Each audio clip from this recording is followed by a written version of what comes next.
Zaposleni v javnem zavodu Cene Štupar Cilj že dobrih 10 let namenjamo posebno pozornost tudi razvoju celostnega učnega in podpornega okolja za učinkovito jezikovno in socialno integracijo priseljencev v izobraževalni sistem in druge sfere življenja. V prijaznem, varnem in urejenem okolju se srečujejo ljudje različnih kultur in generacij. Vključujejo se lahko v programe z najrazličnejših področij, od opismenjevanja do učenja slovenščine na različnih zahtevnostnih ravneh, tujih jezikov, pridobivanja različnih poklicnih kompetenc in mehkih veščin, nacionalnih poklicnih kvalifikacij, digitalnih kompetenc, splošnega, poklicnega in strokovnega formalnega izobraževanja, kariernega svetovanja in načrtovanja profesionalnega razvoja, usvajanja veščin iskanja zaposlitve, socialnega varstva, dejavnosti za osebnostno rast in programov za zdrav življenjski slog in sprostitev. Vsako leto se v programe učenja slovenščine in začetne integracije priseljencev vključi približno 1000 priseljencev, ki živijo in delajo na območju osrednjeslovenske regije. Nekaj manj kot 700 oseb vsako leto opravlja pri nas tudi izpit iz znanja slovenščine na osnovni ravni, ki je namenjen pridobitvi slovenskega državljanstva. Mnogo ljudi, ki so zbežali iz svojih domovin zaradi vojn, nevarnosti in preganjanja, pa se prvič sreča z našimi zaposlenimi in tečaji slovenščine v azilnem domu, kjer izvajamo projekt Opismenjevanje in učna pomoč za prosilce za mednarodno zaščito.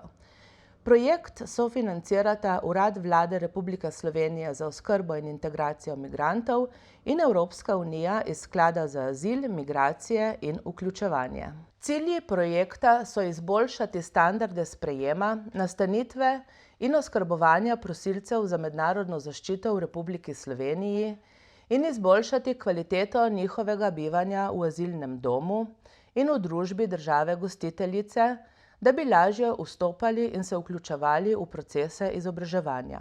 V projekt vključujemo posameznike in družine. Staršem je omogočeno, da so aktivni v lastnem in otrokovem izobraževalnem procesu, z namenom, da bi integracija celotne družine v novo okolje potekala hitreje. Udeležba na tečaju slovenščine za prosilce za mednarodno zaščito je brezplačna in prostovoljna.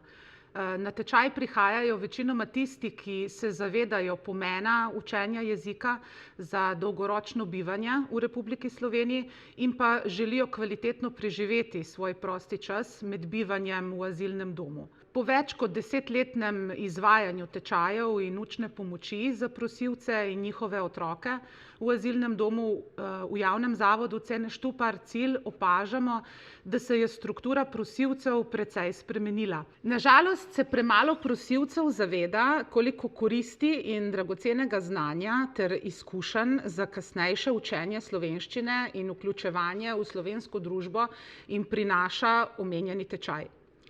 Udeležence takoj ali po nekaj srečanjih umestim v različne podskupine na podlagi ocene pismenosti. Dogaja se tudi, da nimamo skupnega jezika in da so osebe nepismene tudi v maternem jeziku, ker niso nikoli obiskovale šole. Nekateri so zgolj nepismeni v latinici in so v matičnih državah obiskovali osnovno izobraževanje. Med prosilci pa so tudi zelo izobraženi ljudje, ki s pismenostjo in učenjem nimajo težav. Težko je poučevati tako heterogeno skupino udeležencev naenkrat. Po večletnih izkušnjah s poučevanjem prosilcev za azil lahko rečem, da se najraje učijo fraz in besednih zvez, s katerimi lahko takoj zadovoljijo svoje osnovne potrebe v vsakdanji komunikaciji z zaposlenimi v azilnem domu in večinskim prebivalstvom. Za obravnavanje slovničnih pravil ni prav veliko interesa in potrebe. Ponosna sem, ker me udeleženci že po nekaj urah tečaja pozdravijo v slovenščini in me vprašajo, kako sem. Pomembno je tudi, da spoznajo različne osebne podatke, na primer EMŠO, davčna številka, kako in kdaj jih morajo posredovati. Naučijo se osebne predstavitve, znajo poimenovati nekatere države, narodnosti, jezike, spoznajo in uporabljajo različne vljudnostne fraze. Torej zahvale, prošnje vezane na konkretne situacije, naprimer v jedilnici, ko se pogovarjajo o hrani, v pogovoru z zaposlenimi v azilnem domu, glede zagotavljanja sanitarnega materiala, obutve in oblačil. Tečaj slovenščine pa ne poteka samo v učilnici azilnega doma. Izvajanje tako imenovanega pouka v živo namreč pomeni, da udeležence odpeljemo tudi iz azilnega doma, da se lahko učijo na izkustven način. Obiščemo različne kulturne ustanove, se udeležimo kakšne prireditve, občasno tudi aktivno sodelujemo na prireditvah, gremo na izlet do morja ali drugih turističnih in zgodovinskih točk. V okviru pouka v živo se prosilci učijo tudi osnov digitalnega opismenjevanja s poudarkom na spoznavanju in uporabi brezplačnih spletnih aplikacij za samostojno učenje slovenščine in morebitno učenje drugih vsebin v prihodnosti. Pozdravljeni. V prvih mesecih bivanja v Sloveniji v obdobju negotovosti in čakanja na razrešitev prošenja za azil, ki lahko traja tudi več kot pol leta, ima vključenost priseljencev in programe vseživljenjskega učenja. S poudarkom na učenju jezika države gostiteljice pozitivne učinke. Tudi meni je bilo sprva zelo strah, prišel sem v neznano državo, kjer nisem nikogar poznal. Za slovenščino nisem še nikoli slišal, veliko sem se pomagal z angleščino, vendar sem takoj spoznal, da se bom malo moral naučiti slovensko, če bom želel tukaj živeti in delati. Nastanjen sem bil v azilnem domu in takoj sem se vključil v tečaj slovenščine. Prvih nekaj srečanj je bilo zelo napornih, ker nisem ničesar razumel. Vseeno sem vztrajal in po enem mesecu sem že razumel osnovne fraze. Delal sem domače naloge in še veliko naučil tudi sam. Status mednarodne zaščite sem dobil po 5 mesecih. Ko sem dobil status osebe z mednarodno zaščito, se je moje življenje zelo spremenilo. Poiskati sem se moral nastanitev in začel sem razmišljati o svoji karieri in zaposlitvi. O pomoči svetovalke za integracijo sem nostrificiral svojo diplomo iz Sirije. Odločil sem se, da se ponovno opišem na fakulteto, saj imam v Sloveniji priznano prvo stopnjo bolonjsko izobrazbe. Odločil sem se, da se najprej zelo dobro naučim slovensko in nato nadaljujem s študijem pedagogike na Filozofski fakulteti. Za udeležence s statusom mednarodne zaščite izvajamo v javnem zavodu Cene Štupar cilj tečaje slovenščine v okviru posebnega projekta, saj se je izkazalo, da se njihove potrebe in značilnosti razlikujejo od ostalih priseljencev, ki obiskujejo tečaje začetne integracije priseljencev in so prišli v Slovenijo zaradi zaposlitve, službenih obveznosti, ljubezni ali želje po življenju v naši državi. Projekt Tečaj slovenskega jezika za osebe s priznano mednarodno zaščito je sofinanciran s strani Urada Vlade Republike Slovenije za oskrbo in integracijo migrantov in Evropske unije iz Sklada za azil, migracije in vključevanje. Namenjen je učenju slovenskega jezika in spodbujanju medsebojnega poznavanja in razumevanja med državljani tretjih držav in slovenskimi državljani, sodelovanju med različnimi kulturami in narodnimi identitetami, spodbujanju tolerantnega in spoštljivega odnosa do kulturnih razlik, osveščanju o pomembnosti medkulturnega dialoga, spoznavanju različnih kultur ter promociji etnične raznolikosti. Javnem zavodu Cene Štupar cilj sem spoznal že iz azilnega doma, zato sem bil napoten v 300-urnih tečaj slovenščine za osebe z mednarodno zaščito. Poznal sem tudi učiteljico tečaj sem redno obiskoval, ker je zelo pomembno. Poleg učenja slovenščine smo se udeleževali tudi medkulturnih delavnic, na katerih so sodelovali tudi otroci, drugi priseljenci in upokojenci. V procesu učenja sem spoznal zaposlene na šoli in druge učitelje. Z učenjem in znanjem slovenščine sem že lažje vključeval tudi v družbo. Po vključenem tečaju sem se vpisal na fakulteto, kjer sem spoznal veliko novih ljudi, s katerimi sem se lahko pogovarjal v slovenščini. Udeležence, ki so že obiskovali tečaj slovenščine v azilnem domu, dobro poznamo in z njimi uspešno nadaljujemo z učenjem slovenščine.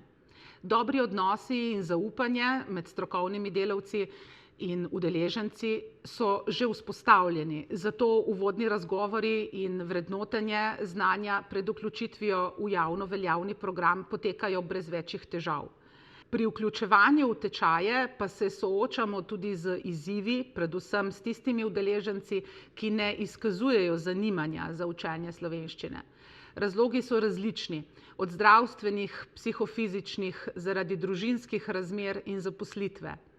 Nekaj je tudi takšnih oseb, ki so za učenje slovenščine povsem nemotivirani, ker načrtujejo nadaljnje življenje v kateri drugi evropski državi in se jim zdi učenje slovenščine izguba časa.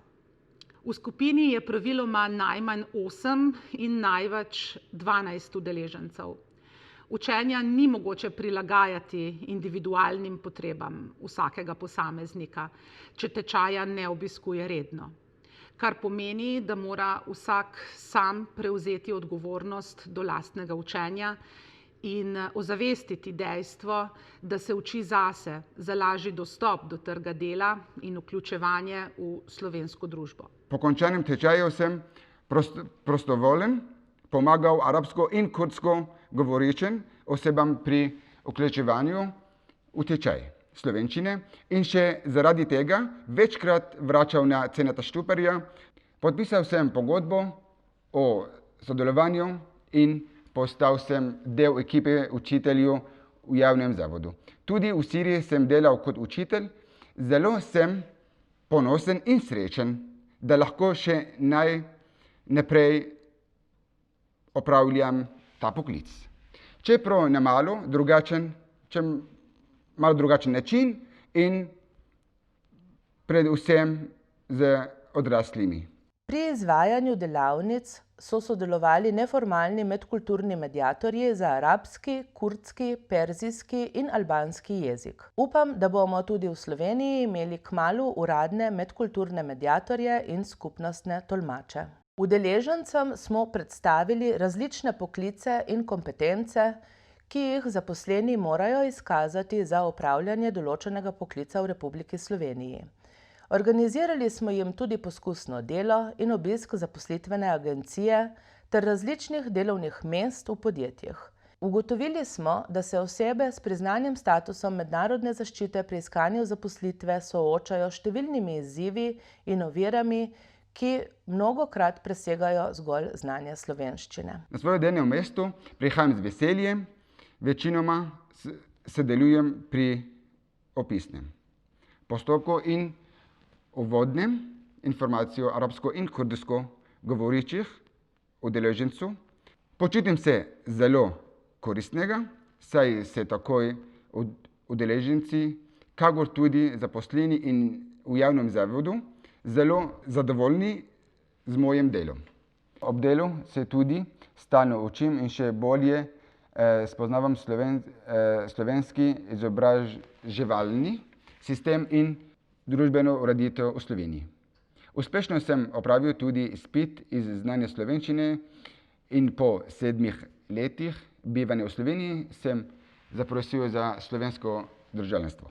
Takoj, ko bo možno, bom pridobil nacionalno poklicno kvalifikacijo medkulturni mediator. Vztrajnost, trud, odprtost za novosti sprejemanje in spoštovanje različnosti, ozaveščenost in želja po novem začetku je moj recept za novo življenje v novi domovini. Hvala vsem.